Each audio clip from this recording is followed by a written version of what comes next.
সাম্প্রতিক সময়ে Russell viper সাপ নিয়ে বাঙালিদের মনে যে আতঙ্ক সৃষ্টি হয়েছে, যার ফলশ্রুতিতে বিভিন্ন জন বিভিন্ন ধরনের বিভ্রান্তিমূলক কথা বলতেছে এবং সবাই তা শেয়ারও করতেছে। তো চলুন এই রাসেল ভাইপার সম্পর্কে কিছু গুরুত্বপূর্ণ তথ্য জেনে নেই, সাথে বিভ্রান্তি না ছড়ায়। প্রথমত, রাসেল ভাইপার বিশ্বের পঞ্চম বিষধর সাপ নয়।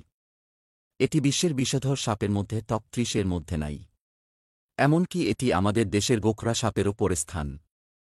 রাসেল ভাইপারের কামড়ে ওঝার কাছে না নিয়ে হাসপাতালে নিয়ে বিজ্ঞানসম্মত চিকিৎসা নিলে সুস্থতার হার 70% এবং যদি দ্রুত সময়ের মধ্যে নেওয়া হয় তাহলে সুস্থতার হার প্রায় 90%। এদেরকে আক্রমণ না করলে বা বাধা না দিলে কোনো সাপই মানুষকে কামড়ায় না।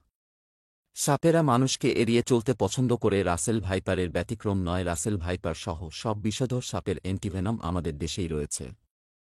তাই সাপ দেখে আতঙ্কিত বা আক্রমণাত্মক না হয়ে এড়িয়ে চলুন।